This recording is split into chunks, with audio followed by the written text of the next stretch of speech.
cerita, karena kotoran keluar, kami sumbatlah lubang telinga, lubang hidung, dan lubang mulut supaya itu tak mengganggu proses pengkafanan. Ketika dikafankan, dinaikkan ke keranda, kami sholatkan Bapak Ibu. Ketika proses menaikkan ke keranda itu tak masalah, Pak. Yang mengangkat itu badannya besarnya hampir sama besar seperti saya, Pak.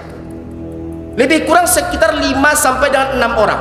Ketika diangkat jenazah tersebut di dalam keranda tersebut, keranda oleng ke sebelah kanan yang menyebabkan jatuh ke lantai. Saya Bapak Ibu mendengar langsung suara gemertak tulang yang patah. Liang kuburnya dipenuhi dengan air. Kami menguburkan Bapak Ibu di cuaca panas terik matahari. Di cuaca panas terik matahari kami menguburkannya. Tapi entah dari mana air itu datang yang singgahnya apa? Memenuhi liang makam.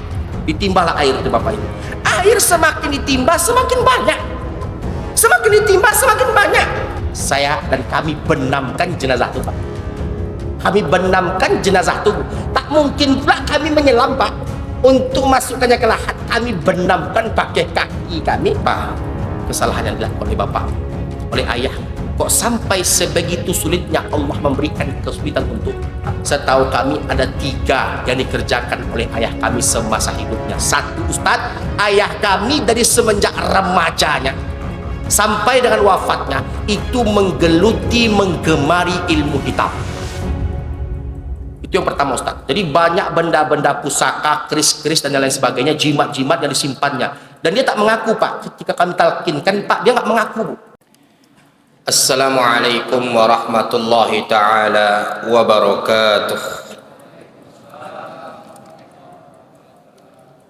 Alhamdulillahi rabbil alamin. Wassalatu wassalamu ala ashrafil anbiya'i wal mursalin wa ala alihi wa ashabi rasulillahi ajma'in. Ashhadu an la ilaha illallah wahdahu la syarika lah wa ashhadu anna sayyidana Muhammad bin Abdullah salawatullahi alaihi wa salamuhu sallallahu alaihi wa ala alihi wa ashabihi wa man sara ala nahjihi wa tamassaka bi sunnatihi ila yaumiddin wa sallama tasliman katsiran mazida amma ba'd. Alhamdulillah, pada pagi hari yang berbahagia ini kembali kita bersyukur kepada Allah Rabbul Alamin atas segala limpahan nikmat dan karunia yang telah Allah Subhanahu wa taala berikan kepada kita semua. Berselawat kita kepada Rasulullah Muhammad sallallahu alaihi wa ala alihi wasallam dengan lafaz Allahumma salli ala sayyidina Muhammad wa ala ali sayyidina Muhammad. Assalamu alayka ya Rasulullah. Semoga salawat yang kita bacakan menjadi pertanda bukti cinta kita kepada Rasulullah Muhammad sallallahu alaihi wa ala alihi wasallam, dan semoga kita semua mendapatkan syafaat Nabi pada hari kiamat kelak. Amin ya rabbal alamin. Bapak Ibu yang berbahagia, kita masih masuk kepada pembahasan lanjutan dari kitab Al-Kabair, dosa-dosa besar dalam Islam, yang dikarang oleh Al-Imam Az-Zahabi rahimahullahu tabaraka wa ta'ala. Kita masuk kepada penyebab terbesar ketiga masuk nerakanya seorang hamba adalah dikarenakan tarkus salah, meninggalkan salat. Baik Bapak Ibu, 1 jam ke depan kita akan membahas seputar masalah salat. Kita akan detailkan, kita akan rincikan, kita akan paparkan hukum-hukum serta azab bagi pelaku yang meninggalkannya. Bapak Ibu yang dimuliakan Allah tabaraka wa taala, Al-Imam Az-Zahabi dalam karya beliau yaitu Al-Kabair itu memasukkan dosa tidak mengerjakan salat sebagai penyebab terbesar ketiga masuk nerakanya seorang hamba. Karena jelas Nabi alaihi salatu wasallam bersabda dalam sebuah hadits yang sahih yang diriwayatkan oleh Imam Al-Bukhari dalam sahihnya, man tarakas salata muta'ammidan faqad kafar. Barang siapa yang meninggalkan salat dengan sengaja maka dia telah kafir. Bapak Ibu yang dimuliakan Allah tabaraka wa taala, bahkan terdapat dalam sebuah hadits yang sahih yang diriwayatkan oleh Imam Muslim dalam sahihnya, awwalu ma yuhasabu bihil abdu yaumal qiyamah as-salah. Amal yang paling pertama dihisab dari seorang hamba adalah salatnya. Baik salatnya, maka baik pula seluruh amalnya.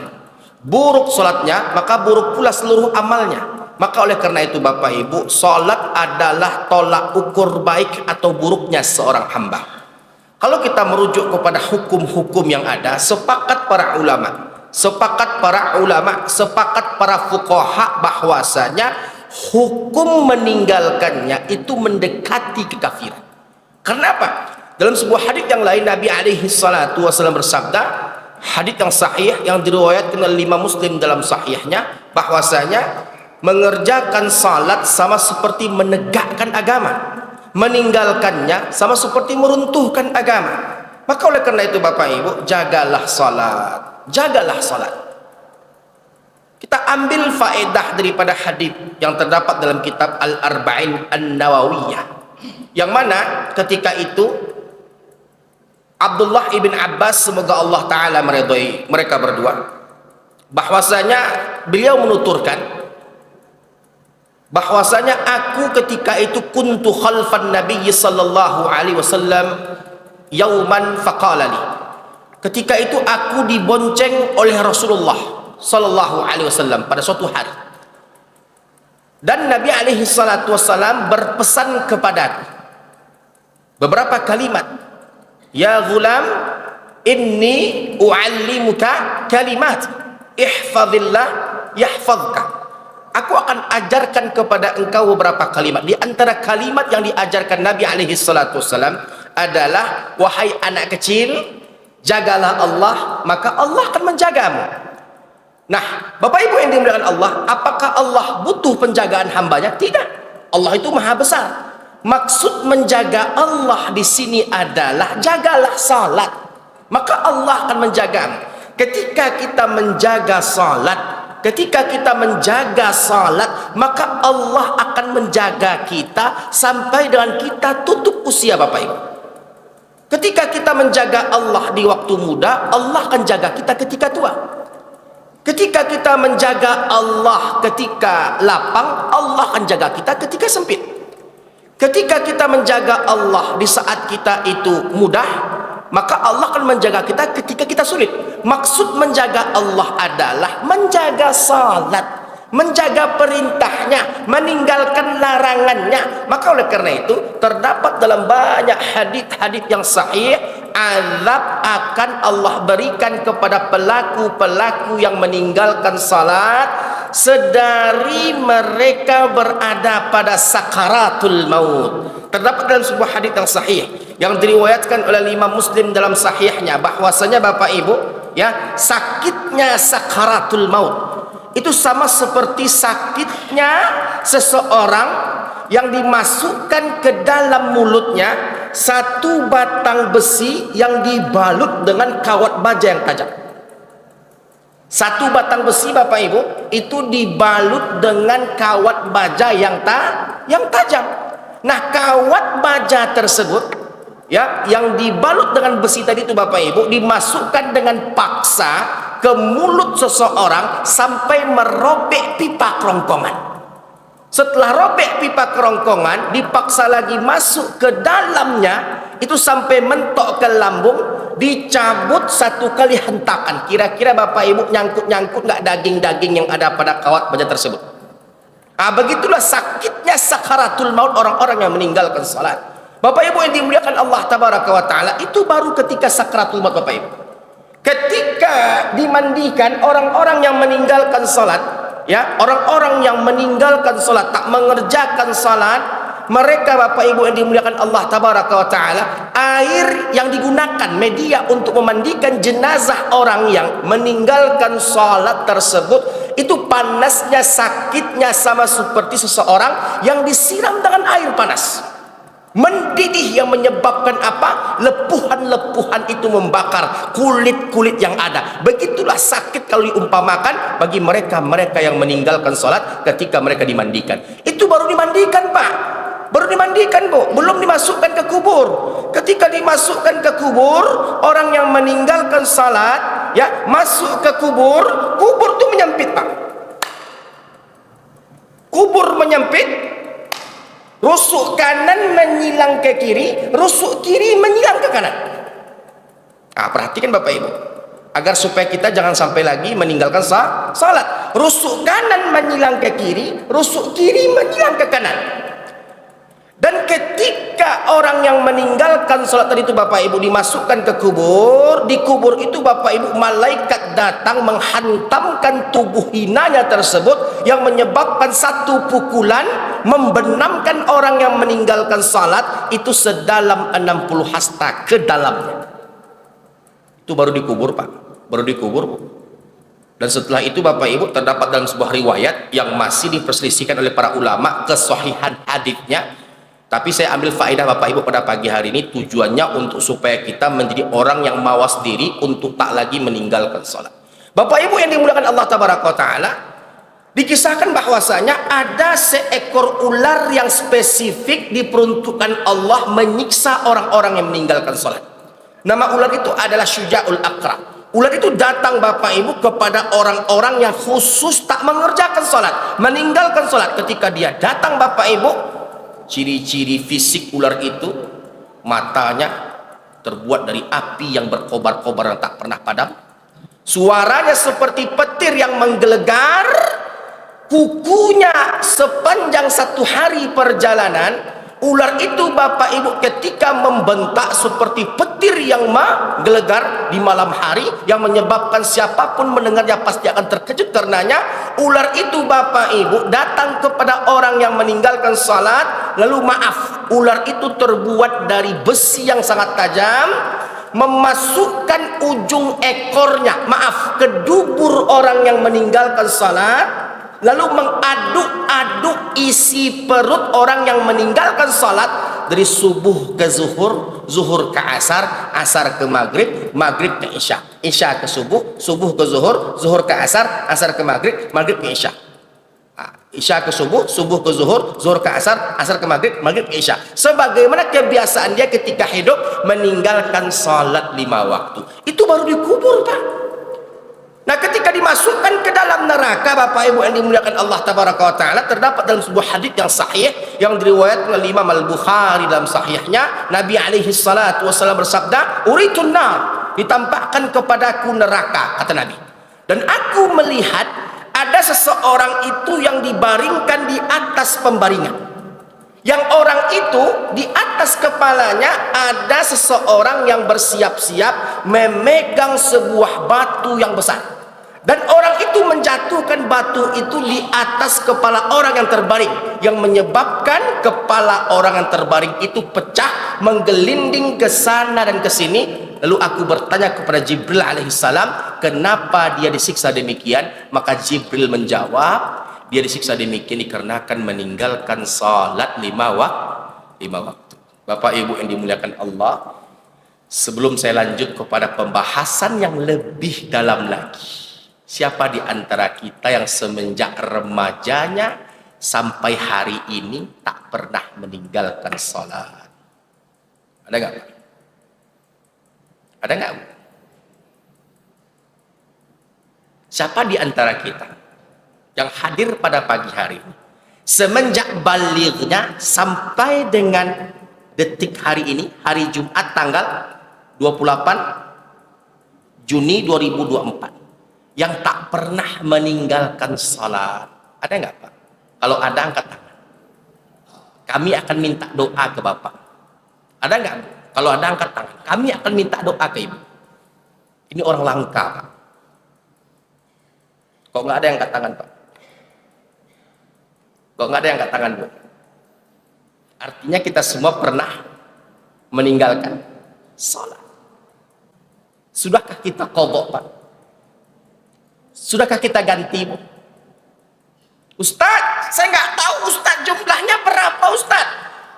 Tahunan Ustaz, nggak setahun, bertahun-tahun saya meninggalkan salat Ustaz. Nggak tahu saya Ustaz bagaimana cara menggantinya Ustaz, karena saya nggak tahu jumlah pastinya berapa. Maka opsi pertama Bapak Ibu, kalau kita nggak mampu mengqadhonya, menggantinya, cukup kita beristighfar kepada Allah Tabaraka wa Ta'ala. Dalilnya adalah faqultu astaghfiru rabbakum innahu kana ghaffar. Nuh berkata kepada kaumnya, minta ampunlah kalian kepada Allah, karena sungguhnya Allah itu maha pengampun. Beristighfar, istighfar akan dapat menghapuskan dosa-dosa walau sebanyak buih yang ada di atas lautan, dan iringi dengan perbuatan-perbuatan amal-amal salih, amal-amal kebaikan yang itu menjadikan kita termasuk orang-orang yang mendapatkan ampunan Allah. Kalau Bapak bisa menggantinya, ganti Pak. Kalau Bapak bisa menggantinya, ganti Pak. Kalau Ibu bisa menggantinya, ganti Ibu. Ustadz, saya ganti, Ustadz, silahkan. Kalau mampu, tafadhal, tidak menjadi masalah. Tapi kalau mampu, berapa jumlah rakaat salat yang ada dalam satu hari Pak, dari subuh ke isya? Berapa jumlah bilangannya? Kalau digabungkan, ditotalkan. Subuh berapa? Zuhur berapa? 6, ya. 2 tambah 4 jadi 6. Subuh 2, zuhur 4, 6. Asar berapa? 4, jadi 10. Maghrib berapa? 3, jadi 13. Isya berapa? 4, berarti 17. Berapa jumlah hari yang ada dalam setahun? 360. 17 kali 360. Berapa rakaat itu Bapak Ibu? 17 kali 360. Kita potong Jumat, anggaplah Jumat kita sholat Bapak Ibu. Kira-kira berapa itu? Berapa ribu rakaat itu Pak? Berapa ribu rakaat itu? 17 kali 360. Itu kalau setahun Pak. Kalau 3 tahun 360 kali 3 berapa tuh Pak? Itu kalau 3 tahun. Kalau 10 tahun 360 kali 10 berapa? Nampak tuh Pak? Nggak mampu kita, fattaqullaha mastata'tum, bertakwalah kalian kepada Allah semampu dan sebisa kalian. La yukallifullahu nafsan illa wus'aha. Allah tidak akan membebankan suatu urusan di luar batas kemampuan hambanya. Maka oleh karena itu Bapak Ibu, bagi kita yang dulu pernah meninggalkan salat, mari sama-sama kita beristighfar kepada Allah Subhanahu wa Ta'ala. Pada pagi hari ini mari sama-sama kita bertaubat berjamaah Bapak Ibu. Ikuti apa yang saya ucapkan, ikuti apa yang saya lafazkan. Mudah-mudahan taubat kita pada pagi hari ini diterima oleh Allah Subhanahu wa Ta'ala. Amin ya rabbal alamin. Bismillahirrahmanirrahim.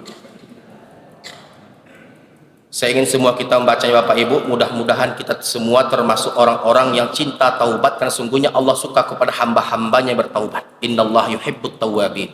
Bismillahirrahmanirrahim. Ya Rahman, Ya Rahim, Ya Al-Aziz, Ya Al-Quddus, Ya Al-Jabbar, Ya Al-Mutakabbir, Ya Al-Ghaffar, Ya Al-Ghaffar, Ya Al-Ghaffar, Ya Al-Ghaffar, Ya Al-Ghaffar, Ya Al-Ghaffar, Ya Al-Ghaffar, Ya Tawwab, Ya Tawwab, Ya Tawwab, Ya Tawwab, Ya Tawwab, Ya Al-Muntaqim, Ya Hayyu, Ya Qayyum, Ya Dzal Jalali wal Ikram. La ilaha illa anta subhanaka inna kunna minadh zalimin. Allahumma taqabbal minna taubatana. Allahumma taqabbal minna taubatana. Allahumma taqabbal minna taubatana. Allahumma taqabbal minna taubatana. Astaghfirullah, Astaghfirullah, Astaghfirullah, Astaghfirullah. Astaghfirullah. Astaghfirullah. Astaghfirullah. Astaghfirullah. Allahumma anta rabbi la ilaha illa anta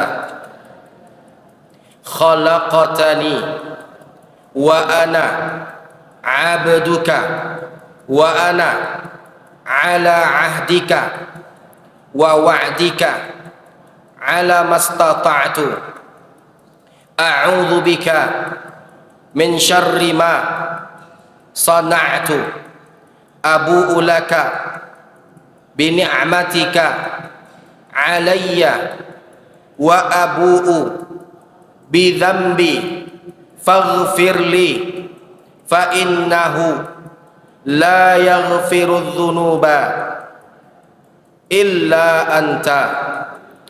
Allahumma ajirna minan nar. Allahumma ajirna minan nar. Allahumma ajirna minan nar. Allahumma hawwin alaina fi sakaratil maut wan najata minan nari wal afwa indal hisab. Allahumma hasibna hisaba yasira. Allahumma arzuqna husnal khatimah. Allahumma arzuqna husnal khatimah. Allahumma arzuqna husnal khatimah. Angkat tangannya Bapak Ibu, aminkan doa saya. Bismillahirrahmanirrahim. Alhamdulillahi rabbil alamin. Wassalatu wassalamu ala ashrafil anbiya'i wal mursalin wa ala alihi wa ashabi rasulillahi ajma'in.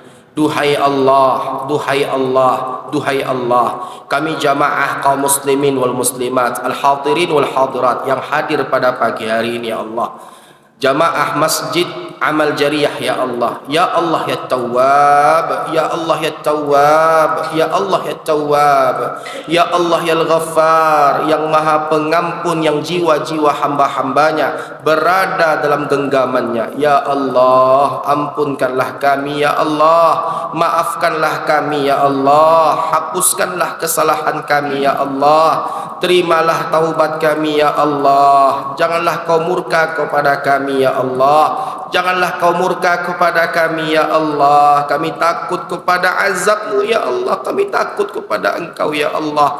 Jangan kau siksa kami ya Allah, dikarenakan kami dulu pernah meninggalkan salat, pernah meninggalkan perintah-Mu, mengerjakan larangan-Mu. Jangan kau murka kepada kami ya Allah, kami takut ya Allah.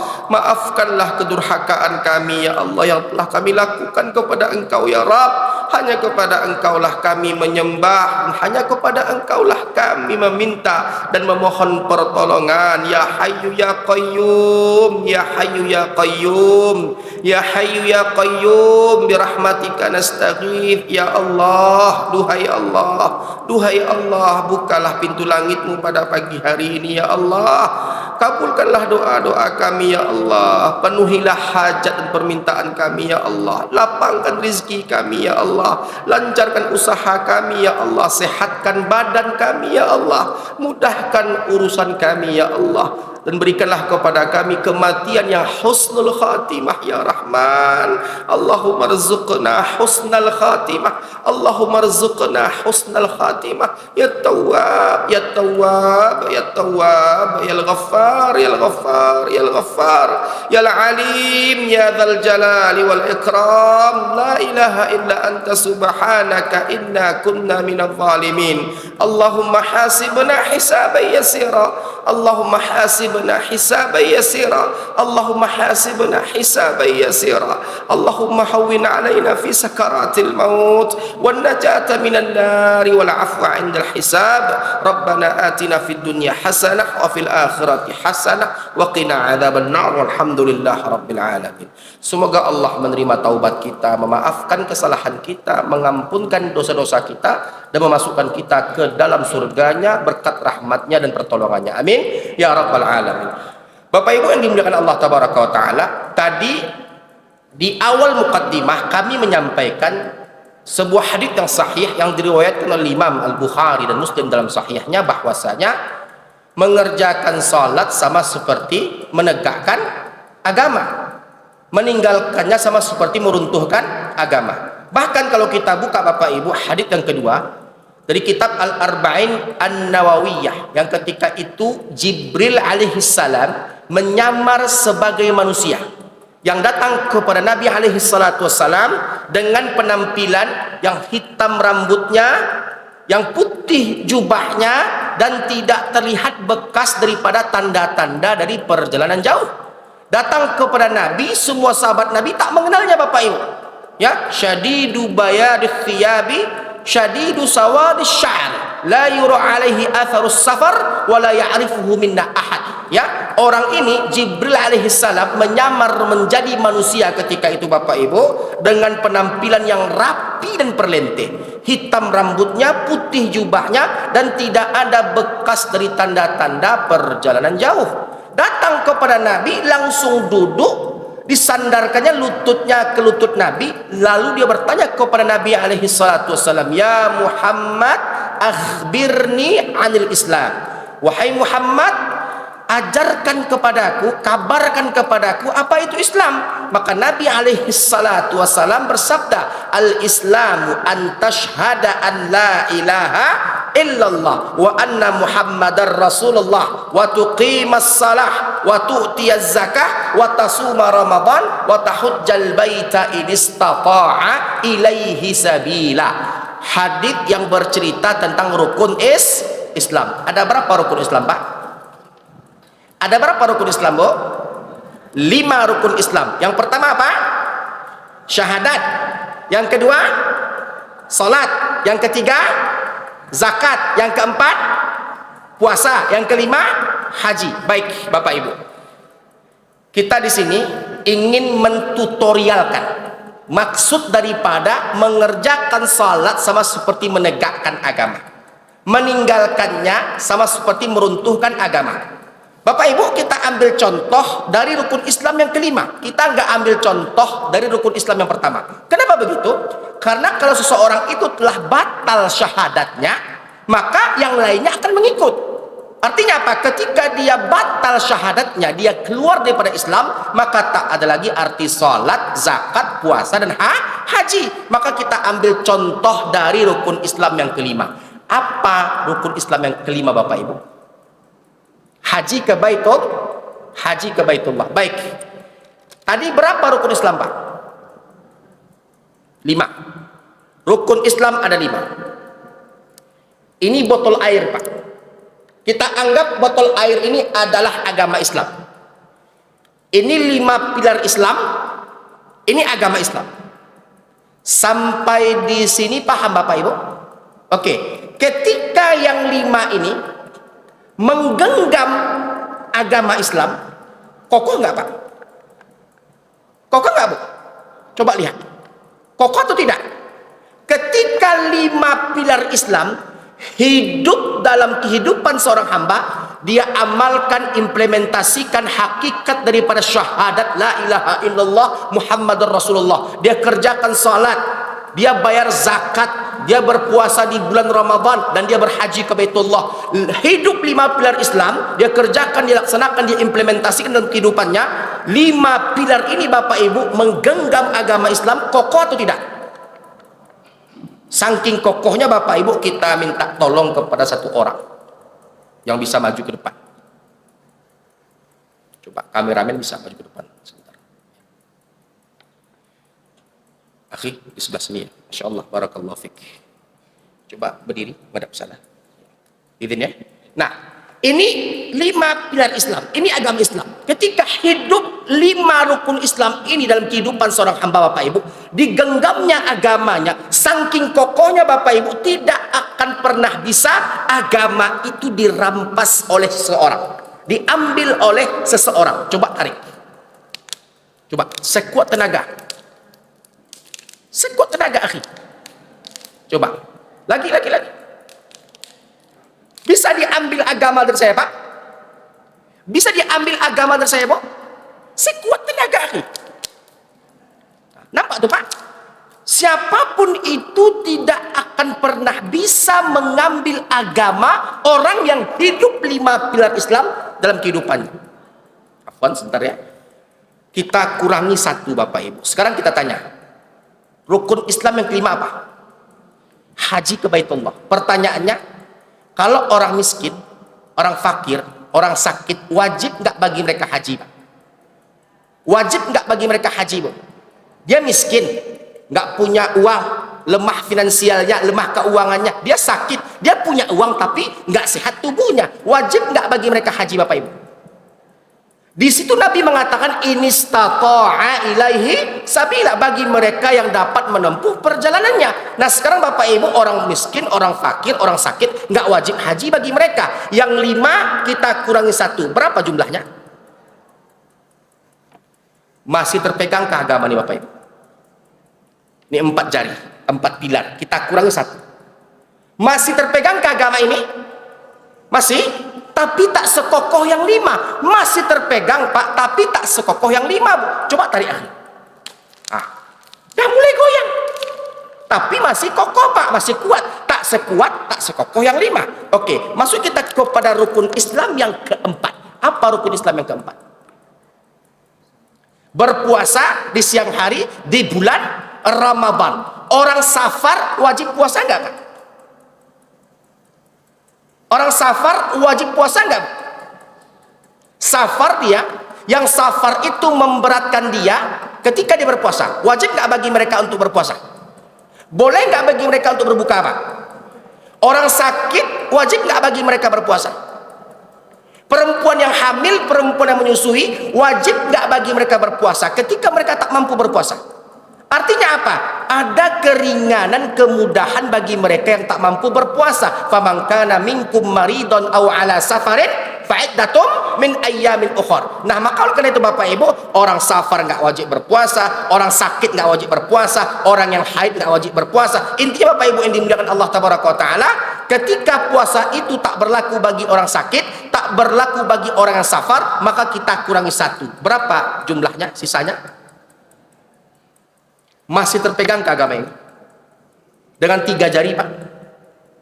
Masih terpegang ke agama ini dengan 3 jari, Bu? Masih terpegang ke agama ini dengan 3 pilar? Masih, Pak? Coba tarik. Dah mulai goyang.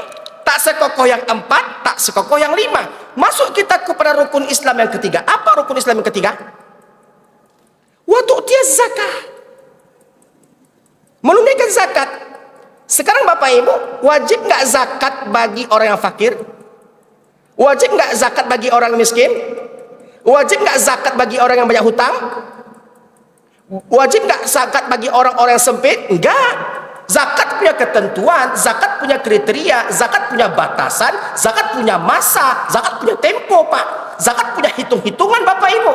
Nah sekarang zakat tak wajib bagi orang fakir, zakat tak wajib bagi orang miskin, zakat tak wajib bagi orang yang banyak hutang, zakat tak wajib bagi orang yang sempit. Kita kurangi 1, Bapak Ibu. Berapa sisanya? Masih terpegang ke agama ini? Coba perhatikan Bapak Ibu. Masih terpegang ke agama ini? Oke, coba tarik. Dah mulai goyang. Dah mulai goyang. Ditarik secara kuat, maka bisa jadi jatuh ataupun luntur dia, Pak. Tapi agama masih terpegang. Agama masih terpegang. Nah, pindah kita kepada rukun Islam yang kedua.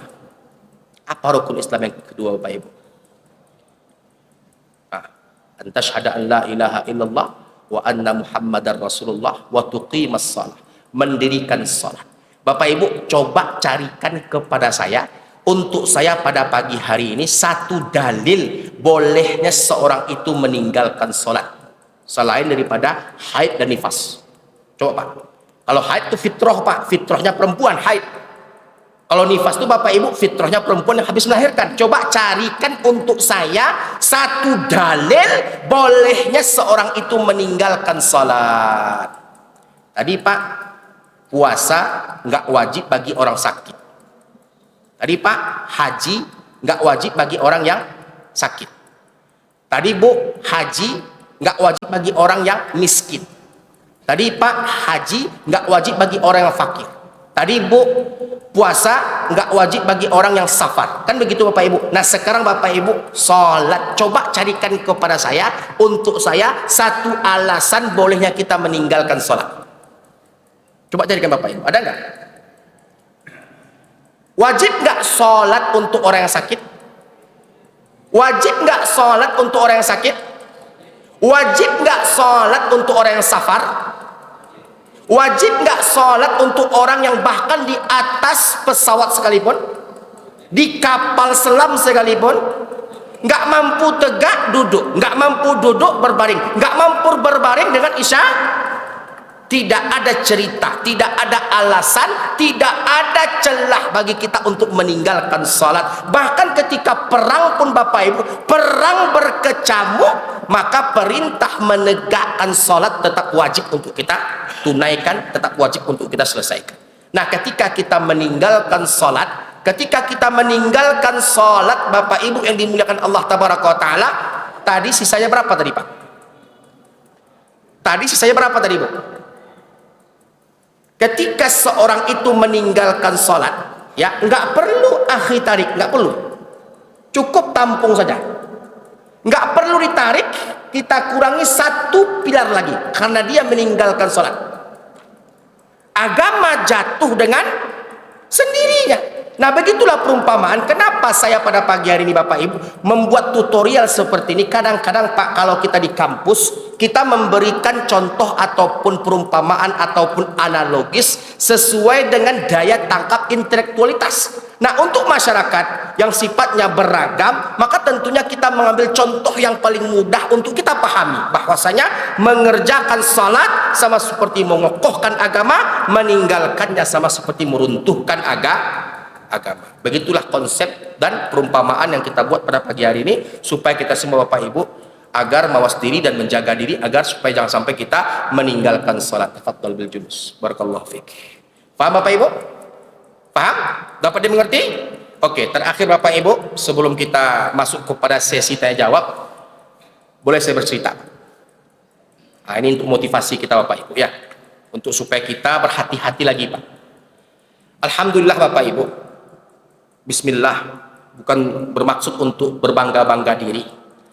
Saya alhamdulillah Bapak Ibu, terhitung dari tahun 2009 sampai tahun 2024 Ibu, dipercaya oleh masyarakat untuk mentalkinkan orang yang akan wafat, memandikannya, mengkafankannya, menyolatkannya, menguburkannya. Saya punya pengalaman yang cukup mengerikan. Pada pagi hari ini saya akan bercerita Bapak Ibu. Pengalaman ini boleh saya bercerita asalkan saya tak menyebutkan namanya siapa, tempat tinggalnya di mana, dan keluarganya siapa-siapa saja, karena ini privasi Pak. Untuk kita ambil faedah Bapak Ibu, kita cerita bahwasanya sekitar 2 bulan lebih kurang yang lalu, lebih tepatnya itu di bulan Dzulqa'dah, saya ada memandikan sebuah jenazah yang sebelumnya Bapak Ibu, almarhum rahimahullah ini, yang semoga Allah merahmatinya ini, saya mentalkinkannya Bapak Ibu terhitung dari awal Januari. Saya mentalkinkannya Bapak Ibu terhitung dari awal Januari 2024. Artinya sakaratul mautnya Bapak Ibu lebih kurang 3 bulan lebih. Menyakitkan, panjang dan sulit. Bahkan dibuka pula atap Pak. Tradisi kampung Bapak Ibu, dibukanya atap tanpa pengetahuan saya, dibukanya lantai Pak. Saya bilang tutup lagi atap itu, tutup lagi lantai itu, nggak ada hubungan. Ya, ketika kita sulit dalam sakaratul maut, kita buka atap, nggak ada hubungan Pak, nggak ada hubungannya, nggak ada kaitannya. Nah Bapak Ibu yang dimuliakan Allah Taala, setiap kali saya mentalkinkan orang ini, Laqinu mautakum la ilaha illallah, kata Nabi alaihi salatu wassalam, talkinkan orang-orang yang akan wafat di antara kalian dengan la ilaha illallah. Setiap kali saya mentalkinkan ke telinganya la ilaha illallah, bukan la ilaha illallah yang dia ucapkan, tapi wajah saya diludahi olehnya Bapak Ibu. Ludah tuh Bapak Ibu kadang-kadang mengenai kening, mengenai jenggot saya, tapi tak masalah. Kenapa? Dia dalam keadaan nafas tersengal-sengal satu-satu. Besok saya ulang lagi Bapak Ibu, saya talkinkan la ilaha illallah, perilaku yang sama dia berikan kepada saya, dia ludahkan wajah saya Bapak Ibu, dia ludahkan. Singkat cerita, karena waktu kita terbatas, wafat dia Bapak Ibu sekitar 2 bulan yang lalu lebih kurang. Saya talkinkan di hari terakhir mentalkinkan beliau itu, saya talkinkan sampai pukul 12 malam dari habis Isya, dan beliau wafat dipanggil oleh Allah pukul 2 dini hari. Pagi harinya sebelum subuh, anak-anaknya tentunya Bapak Ibu melaporkan kepada saya bahwasanya bapaknya telah meninggal dunia, bapaknya telah wafat, bapaknya telah tiada. Nah, singkat cerita, saya diminta untuk memandikan jenazah jam 8 pagi Pak, jam 8 pagi Bu, saya mandikan jenazah. Saya katakan, kenapa enggak petugas dari masjid yang memandikan? Kenapa enggak disolatkan di masjid? Ternyata orang ini Bapak Ibu, orang yang cukup dibenci oleh masyarakatnya Bapak Ibu, di kalangannya. Kenapa? Banyak kesalahan-kesalahan berat yang dikerjakan, termasuk apa? Provokator Pak, adu domba sesama muslim yang ada, yang tinggal di lingkungan sekitar. Jadi permintaan keluarga, sholatnya di rumah saja dan disegerakan penyelenggaraan jenazah. Bapak Ibu yang dimuliakan Allah Tabaraka wa Ta'ala, jam 8 pagi saya memulai memandikan jenazah. Saya dibantu oleh 2 orang Ustadz. Ketika memandikan jenazah Bapak Ibu, saya bisa pastikan, terhitung dari awal saya mentalkinkan beliau, di awal bulan Januari sampai dengan wafatnya, saya bisa pastikan orang ini tidak ada mengkonsumsi makanan yang berat-berat. Tapi ketika kami membersihkan bagian areal kotorannya Pak, kotoran tak habis-habis keluar. Warnanya hitam, legam, pukam, busuk. Dan bahkan busuknya Bapak Ibu sampai 1 pekan lamanya patah selera makan kami dibuatnya Bapak Ibu. Akhirnya apa? Pasrah, disumbatlah bagian bawah. Disumbat bagian bawah, qadarullah, Allah memberikan pelajaran untuk kita-kita yang hidup Bapak Ibu. Disumbat pada bagian bawah, kotoran keluar dari lubang hidung, lubang telinga, lubang mulut, dengan tekstur kotoran yang sama, warnanya sama, baunya sama. Coba Pak, nggak masuk akal kan Pak? Masa kotoran keluar dari telinga, masa kotoran keluar dari mulut, dari hidung? Kan nggak masuk akal Bapak Ibu. Tapi itulah faktanya Bapak Ibu yang dimuliakan Allah Tabaraka wa Ta'ala. Sampai-sampai Bapak Ibu kami di situ bergidik ngeri dibuatnya, merinding kami dibuatnya. Bahkan salah seorang di antara kami, Ustadz, itu menangis Pak, melihat keadaan yang sangat langka yang terjadi selama kami memandikan jenazah. Singkat cerita, karena kotoran keluar, kami sumbatlah lubang telinga, lubang hidung, dan lubang mulut supaya itu tak mengganggu proses pengkafanan. Ketika dikafankan, dinaikkan ke keranda, kami sholatkan Bapak Ibu. Ketika proses menaikkan ke keranda itu tak masalah Pak. Jenazah tak besar, tak kecil, tubuhnya sedang-sedang saja. Naik ke keranda, kami sholatkan. Tentunya di situ hadir Pak RT, hadir beberapa tokoh-tokoh masyarakat, walaupun dia bermasalah, tapi ada juga beberapa masyarakat yang hadir ketika itu untuk apa? Untuk menghadiri proses menyolatkan jenazah tersebut. Nah, Bapak Ibu yang dimuliakan Allah Tabaraka wa Ta'ala, menyegerakan proses penyelenggaraan jenazah adalah sunnah. Mempercepat penguburannya adalah sunnah. Kalau kita tunggu sampai zuhur Bapak Ibu, maka kemungkinan besar kita termasuk orang-orang yang memperlambat untuk pemakamannya. Dan ini permintaan daripada keluarga duka. Nah, singkat cerita, ketika habis disolatkan Bapak Ibu yang dimuliakan Allah Tabaraka wa Ta'ala, jenazah diangkat ke ambulan. Bapak Ibu tahu apa kejadian setelah itu? Kami tadi Pak mengangkat dari memandikan ke mengkafankan, dari mengkafankan ke keranda, itu ringan-ringan aja Pak, nggak masalah, nggak ada masalah, tidak ada problem, tidak ada kendala. Ketika keranda diangkat ke ambulan, Bapak Ibu bayangkan, yang mengangkat itu badannya besarnya hampir sama besar seperti saya Pak. Lebih kurang sekitar 5 sampai dengan 6 orang. Ketika diangkat jenazah tersebut di dalam keranda tersebut, keranda oleng ke sebelah kanan yang menyebabkan jatuh ke lantai. Saya Bapak Ibu mendengar langsung suara gemertak tulang yang patah. Saya ketika itu marah, Pak, kok bisa jatuh jenazah oleh kalian? Ustaz, coba Ustaz angkat kalau nggak percaya. Ketika kami angkat, betul adanya Bapak Ibu, beratnya minta ampun. Seperti mengangkat paku bumi, Pak. Yang singkatnya apa? Berganti-gantianlah mengangkat keranda tersebut yang menyebabkan kami masukkan kepada ambulans. Setelah itu kami hantarkan ke TPU, ke pemakaman yang kami rahasiakan Bapak Ibu tempatnya. Nah Bapak Ibu yang dimuliakan Allah Tabaraka wa Ta'ala, jam 8 kami memulai. Selesai memakamkan jenazah itu jam 20.30 waktu Indonesia bagian Barat. Kenapa begitu Ustaz? Kenapa begitu Ustaz? Kenapa begitu? Jawabannya, sampai kami ke pemakaman, Pak, liang kuburnya dipenuhi dengan air. Liang kuburnya dipenuhi dengan air. Kami menguburkan Bapak Ibu di cuaca panas terik matahari. Di cuaca panas terik matahari kami menguburkannya. Tapi entah dari mana air itu datang yang singgahnya apa? Memenuhi liang makam. Memenuhi liang makam. Air itu Bapak Ibu seukuran lutut orang dewasa. Air itu bukan mata air, bukan air sumur, bukan air sungai, bukan air hujan, dan bukan air-air yang lainnya. Air itu warnanya hitam, legam, pukam, busuk air itu Bapak Ibu. Seperti air parit yang terkurung di sebuah tempat dengan waktu yang lama. Saya Pak masih ada bekas gatal-gatal ketika menginjak air itu Pak di dekat kaki saya. Boleh saya buktikan, kami punya video dokumentasinya Pak. Supaya apa? Supaya ini cerita bukan cerita. Bukan cerita film yang saya adopsi, saya kembang-kembangkan kepada Bapak Ibu, lalu saya bumbu-bumbui, saya sampaikan kepada Bapak Ibu. Bukan, ini kisah nyata. Akhirnya Bapak Ibu, saya suruh tukang gali kubur timba dulu Pak, timba. Ditimbahlah air itu Bapak Ibu. Air semakin ditimba semakin banyak. Semakin ditimba semakin banyak. Sampai azan maghrib berkumandang Bapak Ibu, kami hentikan sejenak melaksanakan maghrib berjamaah di sekitar musola yang ada di TPU tersebut. Setelah itu kami lanjutkan kembali, semakin ditimba semakin banyak. Apa kata tukang gali kubur, Buya, ini kalau kita teruskan patah pinggang kami Buya. Saya minta pendapat daripada keluarga duka. Bu, Pak, saya minta maaf, ini sepertinya waktu sudah mau masuk larut malam. Bagaimana kalau seandainya kita paksa saja kita kubur jenazah ini? Enggak apa-apa Ustadz, mana yang baik aja, kata keluarga beliau. Nah, akhirnya Bapak Ibu apa cara? Saya dan kami benamkan jenazah itu Pak. Kami benamkan jenazah itu.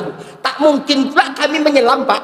Untuk masukkannya ke lahat, kami benamkan pakai kaki kami.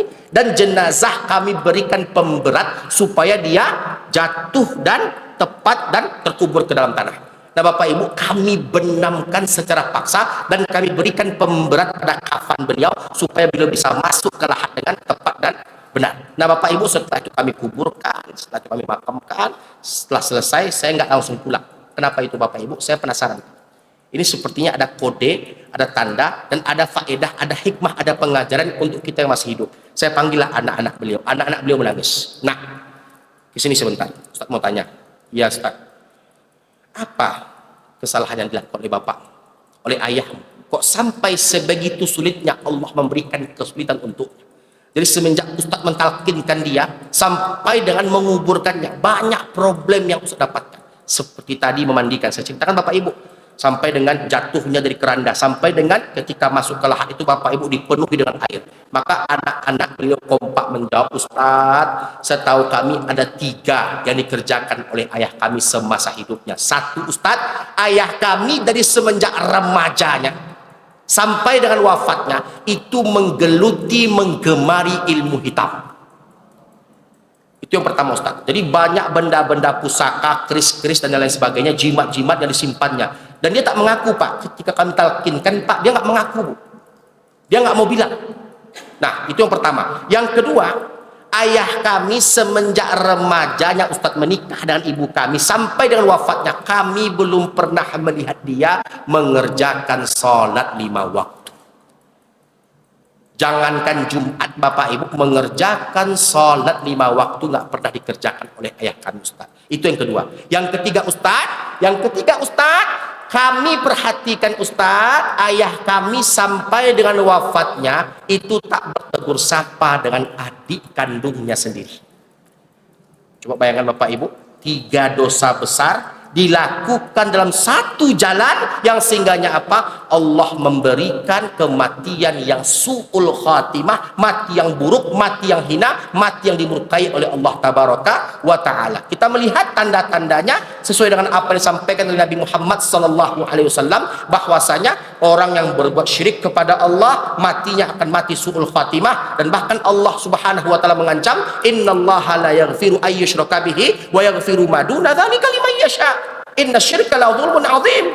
Dan bahkan Allah katakan dalam firman-firman yang lain, la in asyrakta la yahbatanna 'amaluk wa la takunanna minal khasirin. Kalau enggak bertaubat kepada Allah, maka ancaman Allah itu nyata Bapak Ibu, sebelum dimasukkan ke dalam neraka matinya su'ul khatimah. Yang kedua Bapak Ibu tahu bahwasanya penyebab hadirnya datangnya mati yang su'ul khatimah, mati yang buruk adalah dikarenakan kita itu meninggalkan sholat. Jadi tidak ada ceritanya orang yang meninggalkan sholat itu meninggalnya husnul khatimah. Nggak ada. Orang yang meninggalkan sholat pasti matinya su'ul khatimah kalau dia tak bertobat kepada Allah. Kenapa? Yang mengabarkan itu Allah dalam firman-Nya, Nabi dalam sabdanya. Jadi jangan pernah harap kalau kita meninggalkan sholat, mati kita mati yang husnul khatimah, mati yang baik. Bukan Bapak Ibu.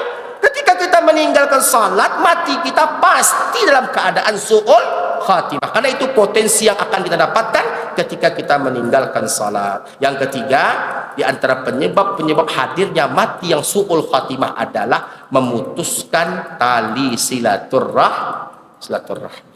Dapat dipahami Pak? Dapat dimengerti Bu? Habis waktu kita Pak. Sebelum saya tutup dengan doa, saya buka tanya jawab. Bagi yang ingin bertanya dipersilahkan. Ada Pak? Ya silakan Pak.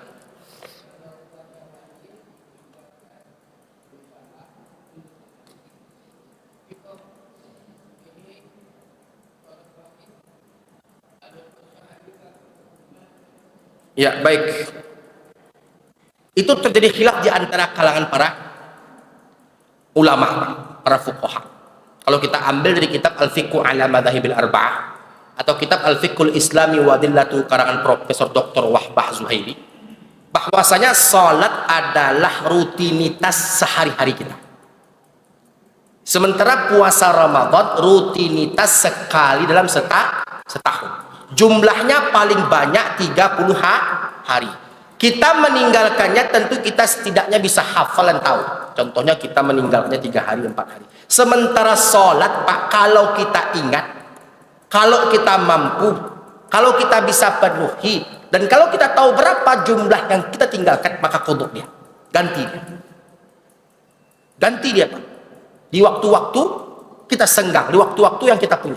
Nah ketika kita nggak tahu Pak, dulunya kita berada pada masa jahiliyah, kita nggak tahu Bapak Ibu, kita berada di atas kebodohan, kejahilan. Berapa rakaat yang telah kita tinggalkan kita nggak tahu. Maka ulama-ulama lainnya berpendapat cukup beristighfar kepada Allah tabaraka wa ta'ala. Kenapa? Allah itu maha penyayang, Allah itu maha pengampun. Dengan taubat yang kita lakukan, mudah-mudahan Allah mengampuni kita dan iringi dengan amal-amal soleh. Jadi oleh karena itu Bapak Ibu ada 2 jawaban.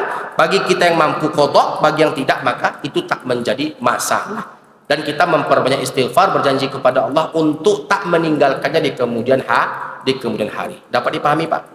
Jadi setidaknya ada usaha. Kalau kita ingat, kalau kita mampu kerjakan. Kenapa? Allah itu tidak akan membebankan suatu urusan kepada hambanya di luar batas kemampuannya. La yukallifullahu nafsan illa us'aha. Ustadz, saya tetap akan mengqadhanya Ustadz. Kenapa? Puasa aja Ustadz yang wajib tetap ada qadhanya. Masa sholat nggak ada Ustadz? Maka oleh karena itu silakan Pak. Kalau hal yang demikian itu kita mampukan untuk kita mengerjakannya. Nah, seperti itulah kira-kira Pak jawabannya. Ini khilaf di antara kalangan para fuqaha, para ulama, yang tentunya saya menjabarkan dua sisi hukum, dua pandang hukum dalam hal pengerjaannya, supaya kita bisa mengetahui bahwasanya di antara khilaf di antara kalangan para ulama ada pendapat yang mewajibkan untuk kita mengqadha'nya, ada pendapat yang ketika kita nggak tahu berapa jumlah yang kita tinggalkan, cukup bagi kita untuk beristighfar kepada Allah Subhanahu wa taala. Baik, ada pertanyaan berikutnya? Ya, silakan Pak.